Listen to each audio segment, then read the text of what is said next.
Have you ever had that gut feeling that something wasn't quite right? That instinct that makes the hair on the back of your neck stand up? Well, let me tell you about the night my intuition quite literally saved my life. I was backpacking through Europe, trying to travel on a budget like many young adventurers do. One particularly cold evening, I checked into this small hostel in Gistel, Belgium. It wasn't anything fancy, just your typical shared rooms with bunk beds, common areas, and that distinct traveler's atmosphere. When I first met my roommate, everything seemed normal. He was quiet, kept to himself, and had this polite smile that didn't quite reach his eyes. You know the type, someone you'd pass on the street and forget about immediately. But something felt off. It was around 3 a.m. when I woke up to some strange noises. Through my half-opened eyes, I could see my roommate standing in the middle of the room, muttering to himself.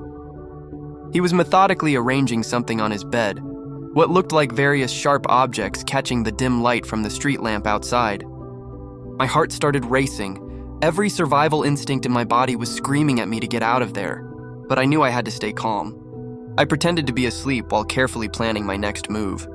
When he stepped out to the bathroom, I grabbed my essential belongings and quietly made my way to the reception, making up some excuse about feeling sick and needing to leave immediately.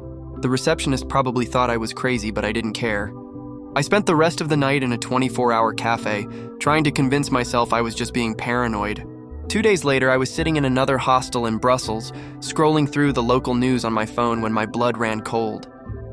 He had been arrested as a suspected serial killer, wanted in connection with 3 murders across different European hostels.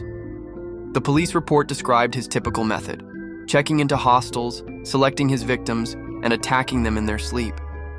They found a collection of weapons in his possession, the same ones I had glimpsed that night. Sometimes people call me lucky, but I don't think it was luck at all. It was that primal instinct, that sixth sense that humans have developed over thousands of years of evolution. The same instinct that tells you when you're being watched, when something isn't quite right.